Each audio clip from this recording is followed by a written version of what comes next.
I never imagined that one unexplained mark could shatter the illusion of a life I thought I knew. I'm Dylan, 27 million, and my world is now an unrecognizable maze of hurt and confusion. My wife, Zoe, 28F, and I, college sweethearts for almost 6 years, built a life that was far from perfect, yet it felt like our own safe haven. We share a bright-eyed 4-year-old daughter, Mia, who has been our anchor through both smooth sailing and stormy weather. Despite facing cultural clashes and disapproving family members along the way, we always managed to find our way back to each other. Zoe was not only my first love, but also my best friend. Zoe works in a fast-paced tech company where annual retreats are a blend of networking and strategy sessions. This year, her team headed off to Chicago, a trip that, in the past, I'd eagerly join, turning the work trip into a mini family vacation. But when Mia's severe anxiety about long car rides reached a peak, we had to decide against making it a family outing. I stayed behind to hold down the fort at home, while Zoe reassured me that she'd call often despite being miles away. At first, everything seemed normal. Zoe's texts were warm and reassuring, and our scheduled calls provided a brief escape from the loneliness. But as the retreat progressed, her messages became curt and sporadic. Important updates about Mia's school project were met with silence. Our calls grew shorter, and I often caught Zoe rushing through them, as if she were avoiding something. The final straw came when we had planned a special virtual celebration for Mia's birthday, a tradition Zoe always cherished. Mia was overjoyed at the prospect of seeing her mom on screen, but Zoe canceled at the last minute, claiming an urgent strategy meeting had come up. I was left on hold, trying to comfort a disappointed little girl. That incident cut deeply. It wasn't about controlling Zoe's work, it was about broken promises, especially to our daughter, and it wasn't the only oddity. Zoe's social media began filling with images from Chicago, always with a certain young colleague, Evan, 23 million, who had recently joined her team. Evan's presence was impossible to ignore. In nearly every post, his arm rested a bit too casually around her, his smile a little too familiar. I remembered one text he sent, praising Zoe for being the steady force he needed to get through his first big project, a remark she had laughed off at the time, but now echoed in my mind like a warning bell. The situation escalated when Zoe mentioned a small bruise on her collarbone, a mark she claimed was the result of a bug bite. I hadn't noticed it until she returned home, hidden beneath a delicate blouse. Yet the bruise's shape and color made me suspect something far more personal, a hickey. I approached her gently at first, asking about it as I tried to understand the changes I'd observed during her time in Chicago. But as I pressed further, her responses grew defensive. "It's just an accident, Dylan," she insisted, her voice tight. I couldn't ignore the evidence before me, and I bluntly stated what I believed it to be. That confrontation erupted into a fierce argument. Zoe was incensed, accusing me of nitpicking when I should be focusing on our family's well-being. I countered that the bruise was not a trivial matter. It was a glaring sign of something deeper. Our voices grew louder until the room filled with a suffocating silence, broken only by Mia's quiet sniffles in the background. That night, I retreated to our guest room, feeling the weight of betrayal and shattered trust settle in the space we once called home. In the days that followed, communication between Zoe and me evaporated. She refused to revisit any conversation about the Chicago retreat, while I couldn't let go of the suspicion that gnawed at me. The distance between us became palpable, and even Mia seemed to sense the growing chasm, clinging to me as if afraid of losing the only constant in her life. Then, one night, Zoe knocked softly on my door. With tears streaming down her face, she asked if we could finally talk. I knew she had been hurting too deeply to keep running away. In that heart-wrenching moment, Zoe confessed everything. She admitted that during the retreat, when she felt isolated and overwhelmed by the relentless pace of her job, she had succumbed to Evan's persistent attention. What started as harmless banter quickly spiraled into a brief, impulsive affair, a decision that left her feeling numb and riddled with guilt. She described how, amidst the vibrant chaos of Chicago nights, Evan's charm had filled an emotional void she hadn't fully understood until it was too late. His constant compliments and his unwavering attention made her feel seen in a way that momentarily lifted the weight of her responsibilities. Listening to her confession shattered me completely. Not only had our sacred vows been broken, but the betrayal struck at the core of our family's unity. I asked her why she risked everything for a fleeting thrill, for a few stolen moments of validation.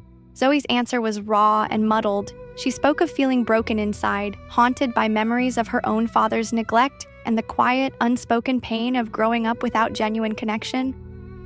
Despite her love for our family, she admitted that she sometimes felt invisible, a mere bystander in her own life. In that moment, every shared dream and promise seemed to disintegrate. I told Zoe that I could no longer sleep beside someone who had so recklessly shattered our trust.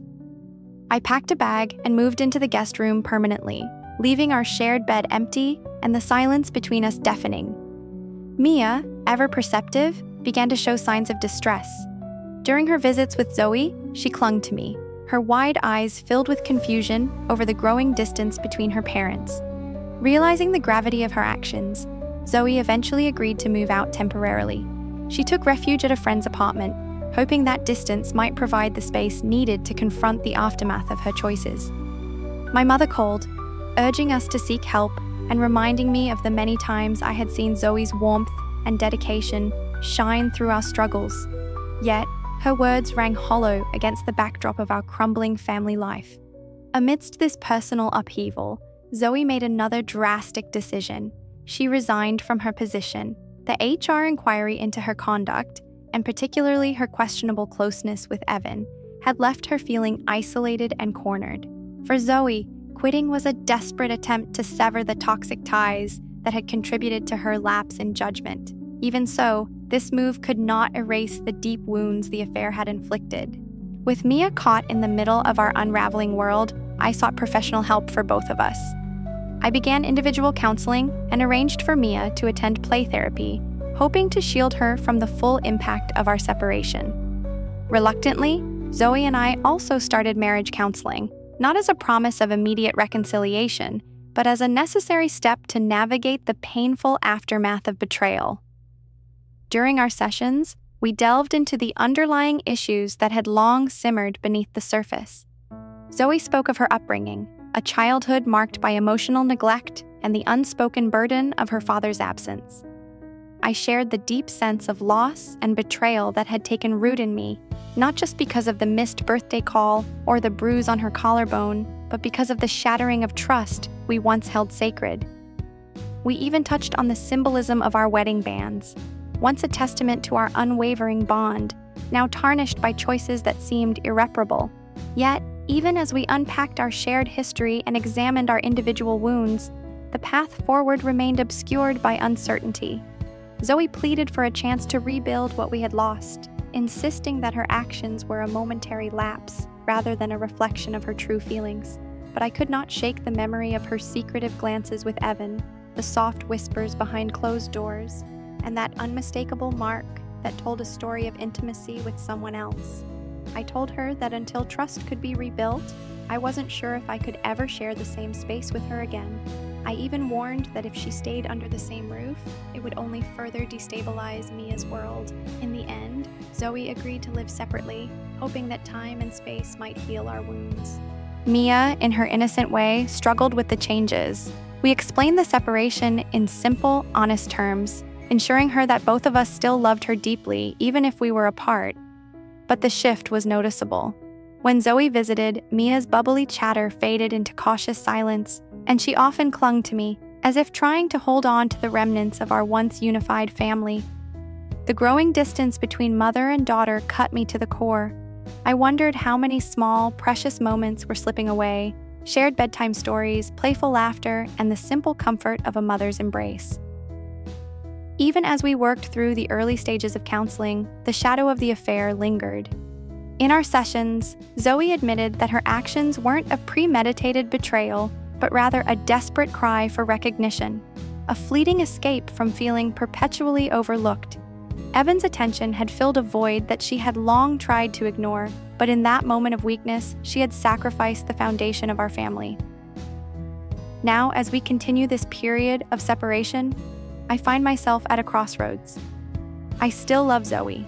She was my first love, my confidant, the person I once believed I knew completely.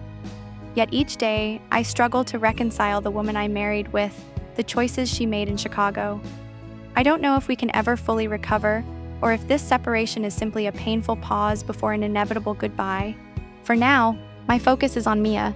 I'm determined to be there for her, to help her understand that despite the adult chaos swirling around her, she remains cherished and safe. I've committed to my own counseling, trying to rebuild the trust that now lies in tatters, even if it feels like I'm starting over from scratch. I don't have all the answers, and I'm not sure where this turbulent journey will lead. What I do know is that healing will require time, brutal honesty, and the willingness to face our most painful truths. For now, I'm taking things one step at a time, clinging to the hope that someday, perhaps, we might rediscover a way back to each other. Our story isn't over. It has merely entered a chapter none of us ever anticipated. And while the road ahead is uncertain and fraught with scars, I'm determined to navigate it with as much resilience and care as I can muster, for Mia's sake, and maybe, one day, for our own.